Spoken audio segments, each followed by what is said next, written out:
Constituent Assembly had to function through several limitations.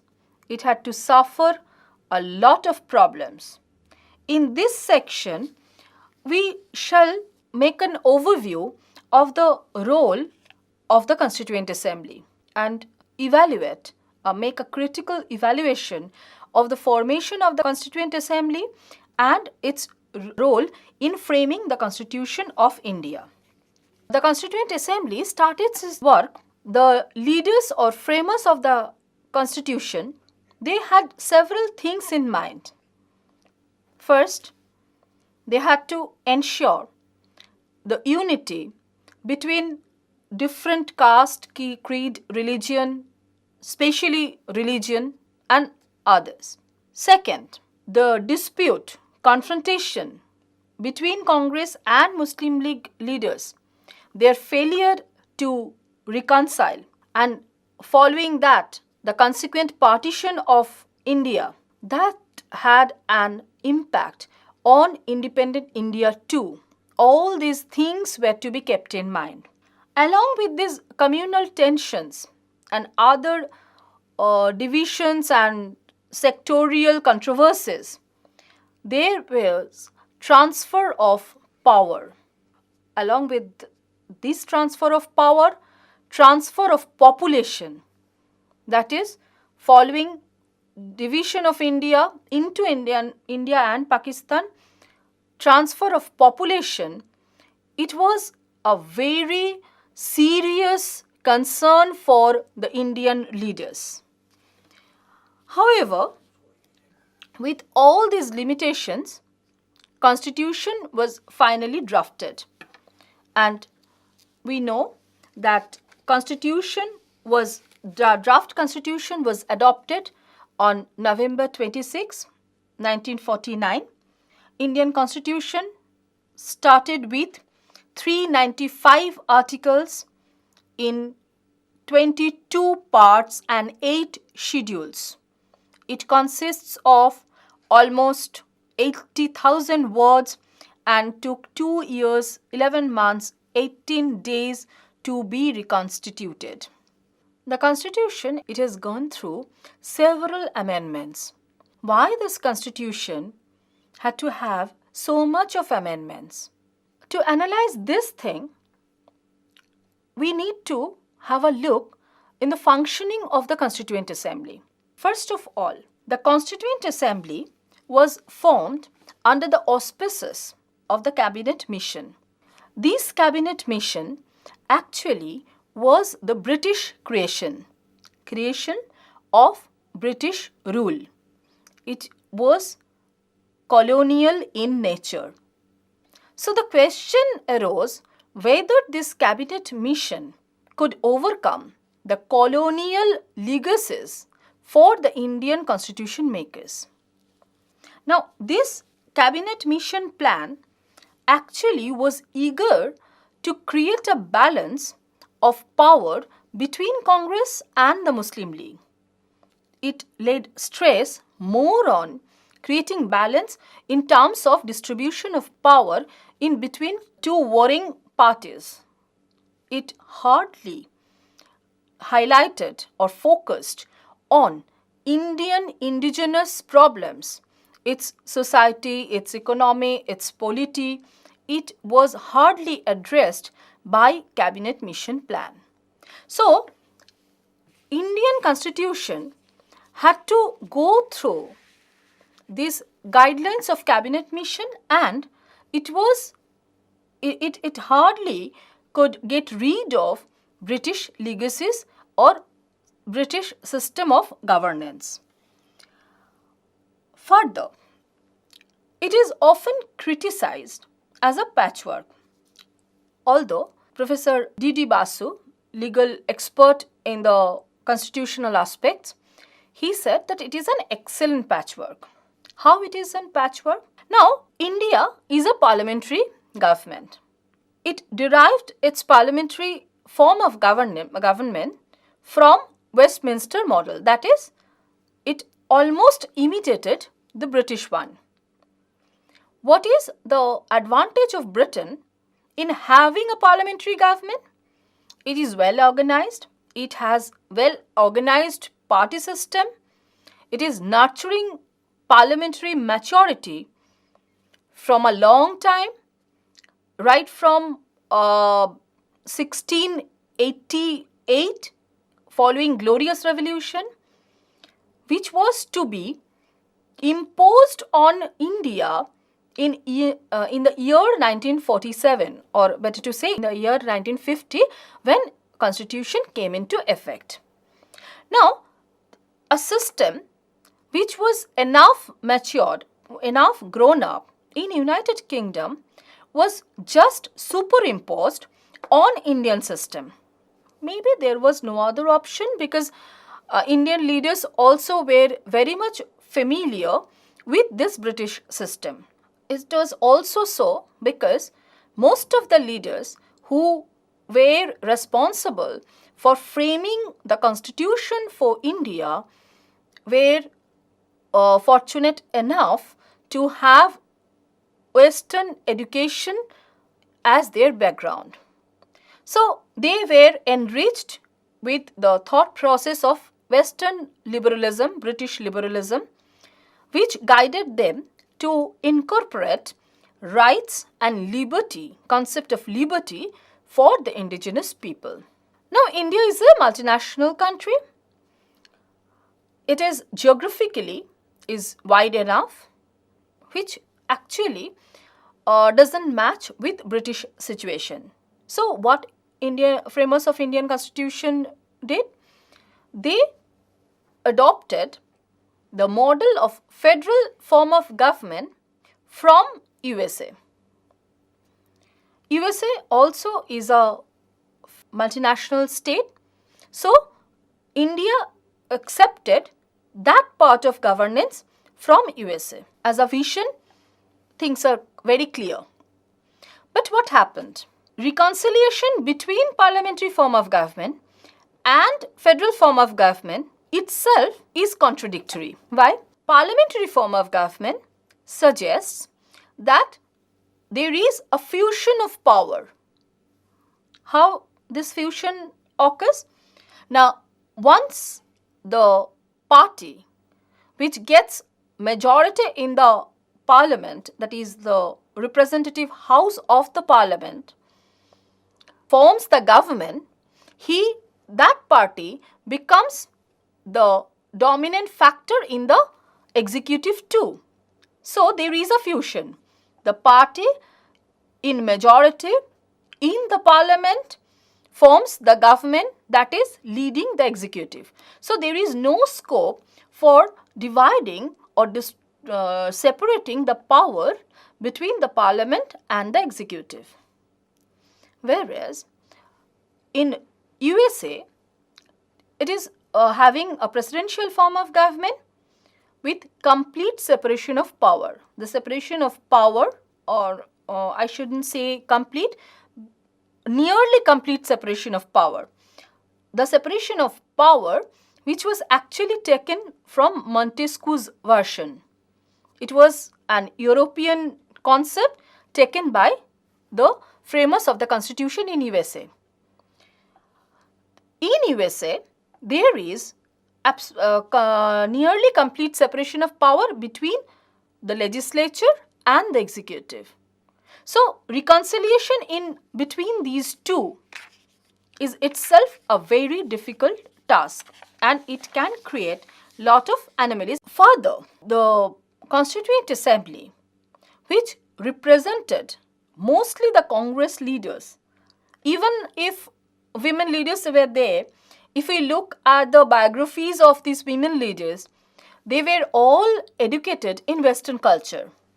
So, West had a very specific impact on the framing of the Constitution. Secondly, it is not only a patchwork, it hardly could overcome colonial legacy. Why couldn't overcome colonial legacy? Because it was overwhelmed with the British form of governance. We have a republic. We have our president as the head of the state, but as a norm of the parliamentary system of government, he is a constitutional or titular head, not exactly alike British crown, yet the president is more or less like the British crown. What is the difference? Crown is the hereditary post, president is indirectly elected. Now, assimilation of these two has always been a problem for the future leaders of India. Next, we can say that in the preamble, we have declared that we, the people of India, having solemnly resolved such and such to constitute India into a sovereign, socialist, secular, democratic republic. When it started, the word socialist was not there, secular was not there. After 42nd Amendment, it was incorporated. Anyway, we, the people of India, have created it, have resolved to adopt it, and finally, we have let this constitution to come into effect. Now, to what extent we were there? If we look back at the elections, I have already told that 82% representation was from Congress. Okay, people can say, critics can say, these leaders were elected. Let's look back at the election process. As per the provisions of 1935 Government Act, who were eligible for electing their representatives? Were they poor? Were they peasants? Were they workers? Were they Dalits, subalterns? No.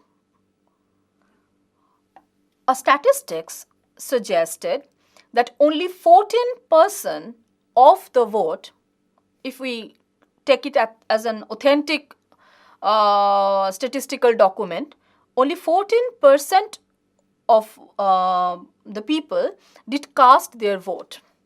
So what about the rest of 86% of the population which would vote for future government to come in and for which the government is supposed to work? So how can we claim that it was the creation by the majority of the people? It was not so. Now, to do justice with the leaders of the Indian National Congress and Indian nationalist movements, it was also true that it was perhaps not possible to conduct direct election during that period. There was communal violences, there was nationalist struggles, and there were British people who were not eager to hand over power. They were just in their attempt to find out various avenues so that transfer of power is being delayed. Lots of constraints were there. Along with this, there were constraints of time and money. So direct election could not be conducted. So we had to depend on indirect election. That is, no universal adult franchise was could be taken. We had to depend on indirect election, and this indirect election, only 14% of the population could cast their vote.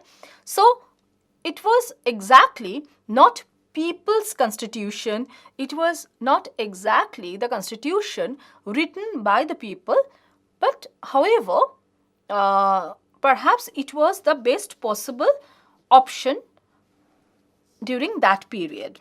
Several discussions were held.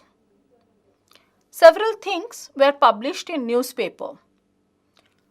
On many issues, people were invited to share their views. Now think of India in the year 1947. there were illiterate people. Most of them were illiterate. They were ignorant. Okay, they were alert about their exploitation.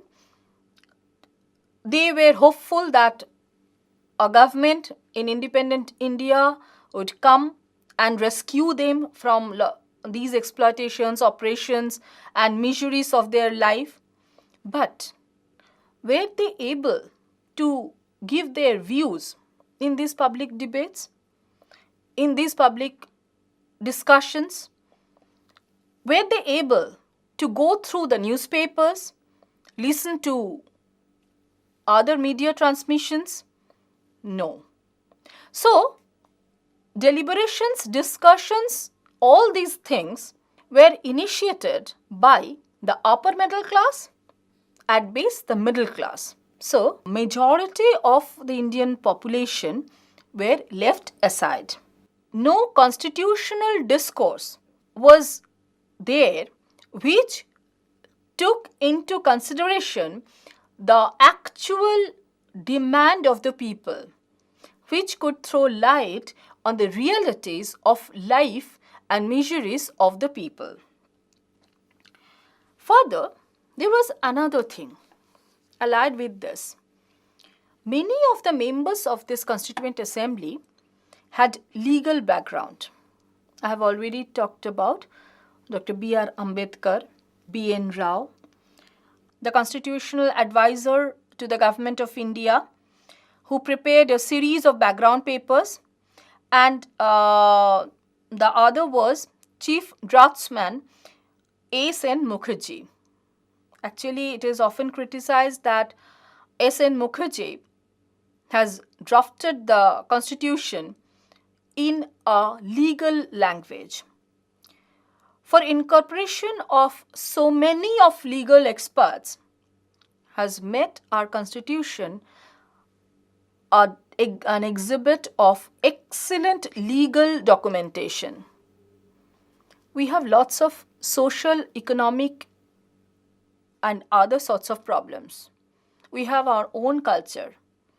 Take for example, Gandhiji suggested for Panchayati Raj, Gram Swaraj, self-rule, and so on, because he was the grassroots leader. But the framers of the constitution incorporated all these things in part 4 of the constitution. Part 4 of the constitution, it is named as directive principles of the constitution. What is its main feature, key feature? It is not mandatory for the government to implement these things. It is true, through several amendments, situation has changed. Supreme Court has given its verdict that even if it clashes with fundamental rights, directive principles should be given primacy. But what our constitution suggested, these particular things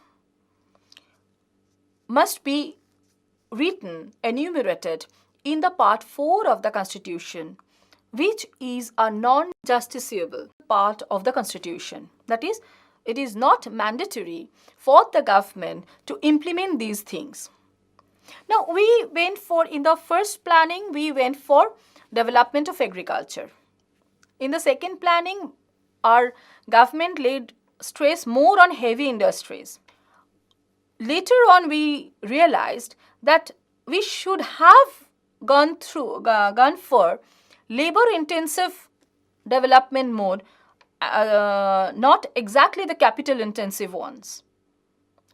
Gandhiji realized it because he was a grassroots leader. But framers of our constitution, from their middle class, upper middle class background, they hardly could look through the situations, the reality of the situation which prevails in the villages, in the rural sectors, or the lower ladders of the urban sector. Therefore, the constitution remained as an excellent legal document, not exactly the reflection of our socio-economic aspirations. Further, it has always been criticized, I have already told it has always been criticized as a Congress document. Congress has always incorporated different ideologies, different visions within the same platform. It is true. But Congress was the only voice India could hear during that period.